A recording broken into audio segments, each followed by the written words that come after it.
Conventional wisdom says that living down by the river in a van is one of the cheapest and most affordable ways to live. And it is in many ways if you do it right. But what exactly is right? Well, finances have a whole lot to do with it. So today we're going to take a really hard look at what it costs to live a nomadic lifestyle. And so I'm going to be 100% transparent with you. What I earn, what I spend, because I think that people who are contemplating engaging in a nomadic life, well, they need to know the unvarnished truth. They need to know what it actually costs to do this.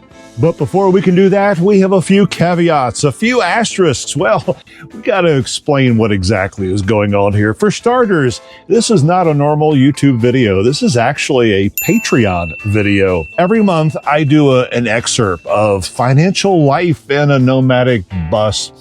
Anyway, they get all the gory details. I just decided this month that, well, maybe everybody on YouTube would also like to kind of know what this is. So if you do want to see the continuing escapades of Rick and his money, well, head on over to Patreon. Links below. Okay, let's set the stage. This entire financial report that I'm about to give you, it's based on February and March, two very different and yet very similar months. For instance, the entire month of February, I basically sat here in the middle of the desert, somewhere between Arizona and California. Saves a little bit of money on, well, fuel costs, lodging, things like that. We will get into the details. March was much the same, except we also took a week and we traveled down to Baja, which meant moving the bus, which meant paying for things that we didn't pay for in February. So bear all that in mind. Your type of travel, your type of nomad may differ. I know ours are certainly going to in the future. And the next starred thing that you kind of need to know about is how I make money. I mean, a lot of what I'm going to be talking about is what kind of money I spend in this type of lifestyle. Your income's going to be completely different, probably. I live on Social Security. Less than $3,000 a month is what I have for income. I mean, some of that's YouTube and Patreon, but not much. Basically, Uncle Sam is giving me back the money that I've put in over 40 years of working, and they're just kind of dribbling it out. Now, I also have one expense that we kind of need to cover before we get into the meat and potatoes of this that I hope you don't have. I had a really crappy lawyer in my divorce, so I'm still paying alimony to the ex-wife, $950 every single month. So yeah, I'm not actually living on $3,000 a month. I'm living on $2,000 a month. And truthfully, I don't want to talk about that anymore. Okay, we're finally to the part that you're actually here for. What does it cost to live this lifestyle? I've broken it into categories, and I actually have graphs and facts and figures that I am tracking because, honestly, I've never done this before. Until 2 months ago, I really didn't know what I was spending on this. The first big category is lodging, rent, mortgage, whatever you want to call it. For the 2-month period of February and March, I spent $126. Yep, that's literally it.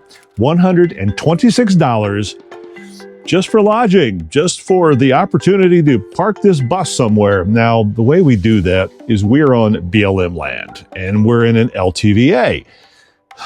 God, when you deal with the government, you got all the letters. BLM, Bureau of Land Management, LTVA, Long-Term Visitors Area. Basically, this is land that the government owns, the public owns, and you can stay for free. But there are specific areas within that you can stay for a 7-month period. It's $180 for that entire group of months and days and weeks. And they give you things like you get to dump, you get to putting fresh water in, you have trash dumpsters, there's a couple other amenities. But basically, for virtually nothing, you can stay. So yeah, my rent was $126. And the reason it was so high for 2 months was we also went down to Baja for that week. And while you can park on beaches down there for free, we also had several nights where we had to put it into a regular RV camp. So still, 2 months, $126. That's not too bad. Now, there is one giant part of living this nomadic lifestyle that costs money that you don't have in a typical sticks and bricks, and that's fuel. Yes, I know everyone's got to fuel their car up and run down to the grocery store, but I'm talking diesel fuel. When your home is on wheels, 6 wheels in our case, it costs money. Now for us, forgive me, I have to look this up because I can't memorize all these damn numbers. 2 months, it was $740 in both diesel and gas. Now we have a little smart car sitting outside that we do run errands with, 36 miles to the gallon. I like that one. The bus gets about 8, and $740 was with not a lot of a drive-in. Like I say, for February, we basically spent it in one place, or 2 places. We were in one LTVA. We drove maybe an hour south to here near Yuma. So it wasn't a whole lot of diesel, but when we did went to Baja, yeah, Mexico fuel prices were about $5 plus a gallon for diesel. And we did a lot of driving because we wanted to pack a lot of stuff in. So that's the big balance. In the beginning of our bus life, we traveled a lot. We were traveling maybe 4 days a week. That adds up when it comes to pumping fuel into the guzzler here. What we've learned to do is actually stay in places. Now, February and even here, 2 months kind of being in one place, a little unusual for us, but it does save money. So there's a balance. If you're thinking of nomadic life, it's kind of a toss-up between what you want to pay to live and what you want to pay to get to where you're going to live. And coming up next month, so you might want to join Patreon if you want to see this part, we're going to be doing a lot more traveling. So it's going to be interesting. Now, there are some utilities that simply aren't free and that you can't really do without. For us, that's Starlink. We pay $170 a month to have internet connectivity. Now, I know a lot of places, they'll bring their own internet in, or maybe you just use the hotspot on your phone. We tried that. But when you are living this life and you are out, say, in the middle of, I don't know, the Sonoran Desert, you do need connectivity. I need to be able to run my YouTube channel. If you're a nomad who's actually working, you need to be able to work. So $170 a month, while it seems a little high, we've never had a problem. It's portable, and anywhere we've been in Mexico or the United States, it's worked, with a caveat. Their cables kind of suck, and about once a year they break, and you got to go find a way of getting a new one. But that's a whole nother video. So, yep, other utilities, we get our solar for free. Like I said, we get the water from the LTVA. We can dump here at the LTVA. We don't have too many other utilities. Gas, propane, we fill up in about every 6 months. Now, the only real utility that we pay for is Starlink. So when you are on the road, figure out how you're going to stay connected and put that in the old budget. Let's see, we're into the whoops section. And I got 2 caveats I got to kind of throw out here. A lot to do with nomadic life, a lot to do with, let me give you a little piece of self-learned advice. Like I say, I didn't plan any of this when we started bus life, and for 2 years we just kind of went on autopilot. I assumed things would cost what they cost. Now that I'm actually tracking this, I'm realizing just how much opportunity there is for savings. I know I'm 63 years old and I'm just beginning to figure out how to work budget. Well, we got 2 big whoops categories. One is restaurants. Oh, how embarrassing is this one going to be? $1,000 went to restaurants for 2 months. Now, I know we've met a lot of new friends. We wanted to go out and talk to people. A thing that we kind of learned the hard way was we didn't used to have this kind of bill because we didn't have the smart car out there. It was hard to take the bus to go to a restaurant. So if you were in town grocery shopping once every couple weeks, maybe. But now we've got a grocery getter. So when we run into town to do errands, it's like, hey, you want to go to a fast food? You want to go to a restaurant? You want to get a bite to eat so we don't have to cook? It's all the usual BS that everyone does at home that we got away from in nomadic life. And now we're kind of back to doing it. Have to make a rule. No more restaurants. I mean, just yesterday, we were out running around. It's like, hey, remember that good burger we had the other day? And well, that was $32 out of my pocket that I easily could have done at home. More on that in a bit. And the other big whoops was I have a category called miscellaneous where I figured, I'll just throw in a couple items here and there because, every now and then you spend a couple bucks and you just don't know where to put it. Well, that category amassed $2,000 in 2 months. And I have no idea what's in there. I have absolutely no clue how I managed to spend $1,000 a month for a total of $2,000 in miscellaneous stuff. Now, I know there's a lot of recurring things everyone has. You know, you got your Netflix, your Dropbox, all the little piddly things that hit your credit card. I don't know what else is in there. I know we had some technology failures. I had to replace a laptop and a couple things like that because technology all seems to die at the same time. But still, $2,000. So, starting next month, I absolutely have to understand what's in that bucket. I have a feeling a lot of it has to do very specifically with bus life, with van life, with RV life, whatever kind of life you're going to live. But I don't know what's in there right now. So I have to make a big mea culpa. Damn, I'm sorry, but I'm sure there's some learnings in there, but I don't have them for you right now. But I'm going to figure them out. Okay, let's get the tripod out of the way because living in a small school bus means you trip over things. There is an item in our budget, which I'm only going to cover this month because it's very subjective, and that's groceries. We spent $1,600 over 2 months just in grocery store. Now, I love to cook. I absolutely love to cook.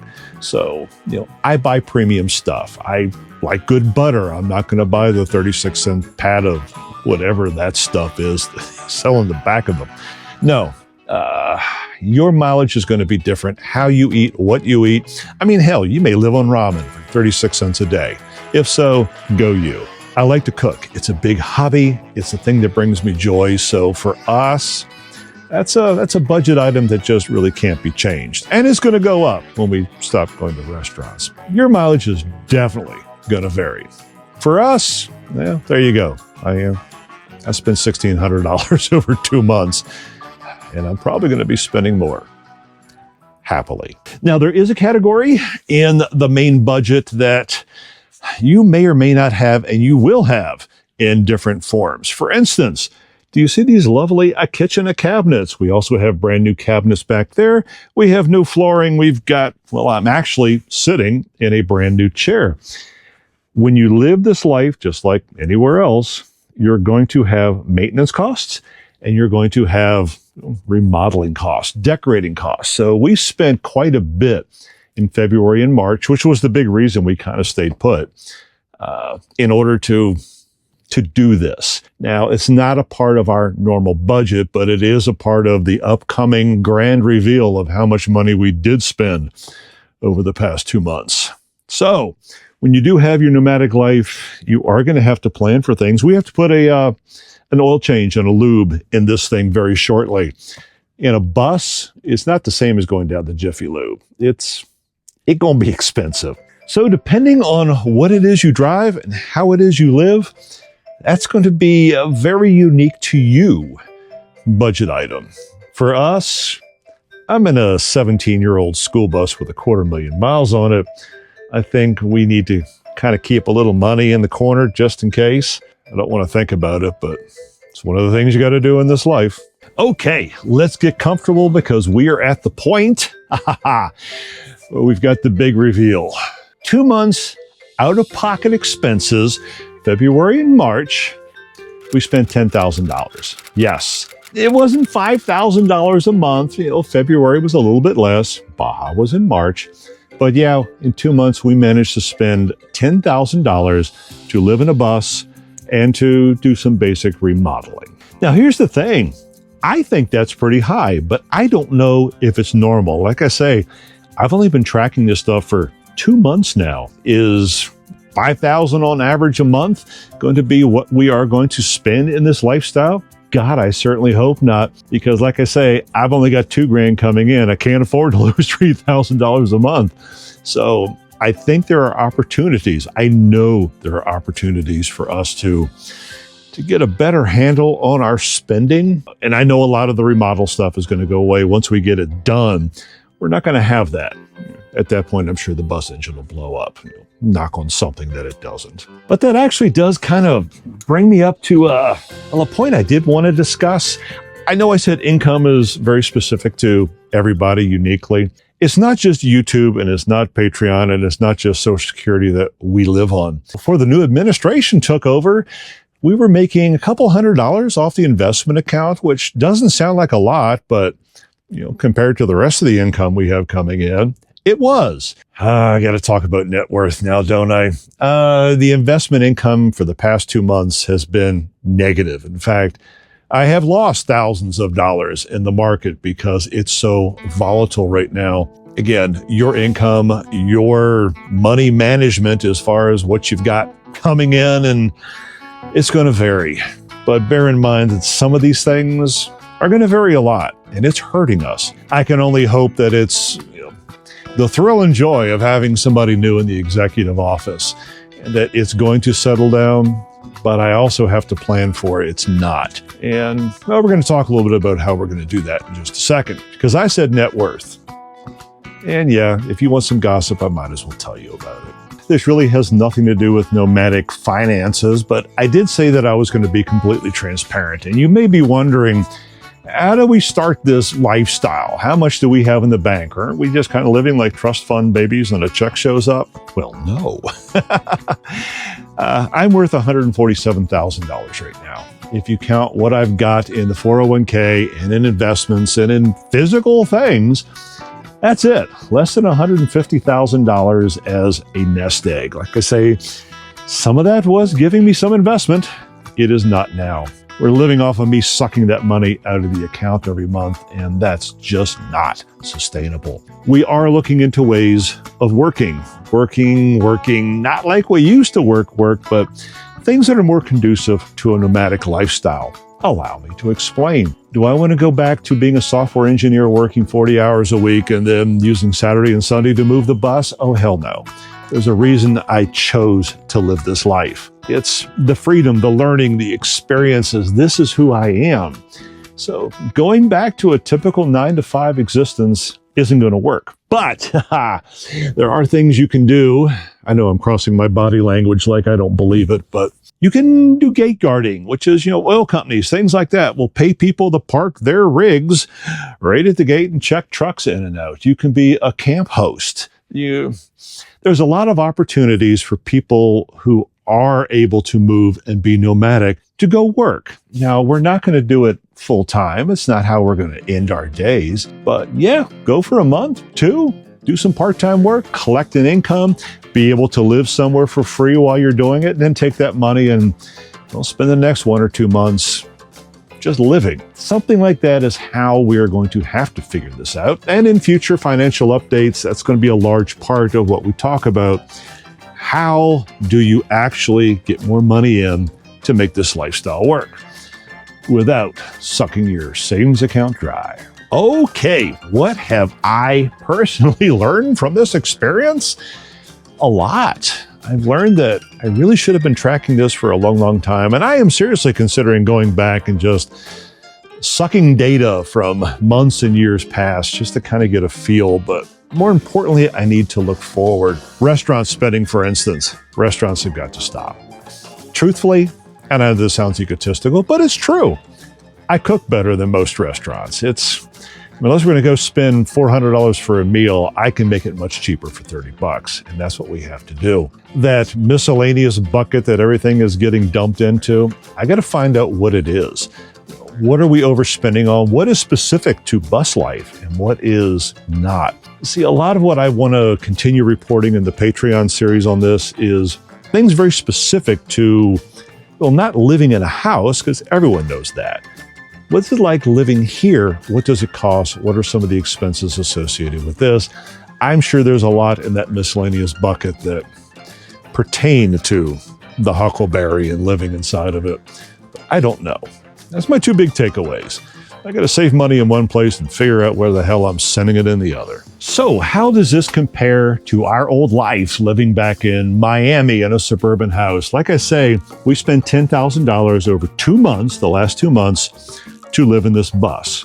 It is still much cheaper than Miami. We had a single family house well south of the city. Before that, I actually lived in an apartment on the beach in Miami Beach.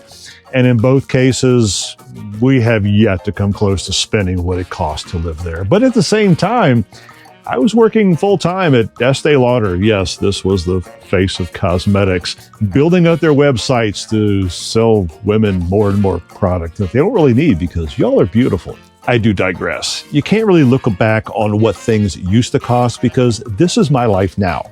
This is the life that I choose. This is the life that, well, chose me. It's how I live. I have to make it work. I have to figure out how to get a handle on the expenses, understand the expenses, and not just find ways to live as frugally as possible, but that is a big deal, but to find a way of living within my means that still brings me the lifestyle that I want. So if this interests you, like I've been plugging away all video, please head out to Patreon. It's actually free. You do not have to join a paying tier in order to get access to this. But if you are curious about the ongoing saga of how we figure out the finances of living in a bus, go on over there. Like I say, links are here, links are there, links are everywhere. Sign on up, just cost you an email address. There's lots more out there, by the way, behind the scenes goodness, extended stuff from what we're talking about here, and even things that, well, frankly, I can't put on YouTube because Patreon doesn't censor quite as much. So there you go. That's what we spend. That's what we earn. That's where I currently am. Thanks for watching. Subscribe for more videos.